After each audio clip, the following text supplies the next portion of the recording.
في ناس كتير جدا فاكرة إن الاكتئاب عبارة عن حزن ودموع وعزلة، لكن الحقيقة اللي كتير معرفهاش إن في ملايين عايشين بالاكتئاب، بيهزروا ويروحوا شغلهم ويضحكوا مع أصحابهم وبيمارسوا حياتهم بطريقة طبيعية جدا، وهم جواهم حرب بتاكلهم حرفيا. وللأسف واللي في ناس كتير جدا متعرفوش إن الاكتئاب ليه صور كتير جدا، والخطير في الموضوع إن الصورة النمطية اللي كلنا واخدينها عن الاكتئاب، المكتئب دايما حزين وبيعيط ومنزوي.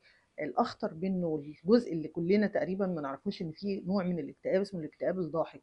للاسف ان النوع ده من الاكتئاب بيخليك طول الوقت مش واخد بالك اصلا ان في حد مكتئب حواليك، والحقيقه ان الناس بتتعامل معاه على اساس انه شخص عادي جدا وهو بينهار من جواه. الحقيقه ان المشكله الكبيره في الموضوع ده ان النوع ده من الاكتئاب الناس ما بتلتقطوش، لانه للاسف ملوش اي علامات واضحه. والمشكله الاكبر ان المكتئب من النوع ده تحديدا من الاكتئاب بيخاف يطلع اللي جواه، والحقيقه انه لما بيغلط مره وبيحاول يطلع اللي جواه الناس ما بتصدقوش. واللي حقيقي عايزة أقوله إن مش كل ابتسامة معناها إن الشخص بخير.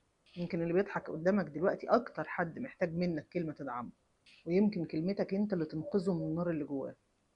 اللي أنا متأكدة منه إنك أكيد قابلت حد بالشكل ده. وفي الآخر ما تستخسرش في حد كلامك الطيب. أنا نرمين هيكل، ودي قناة لحظة وعي، ويمكن اللحظة دي اللي تغير بعدها.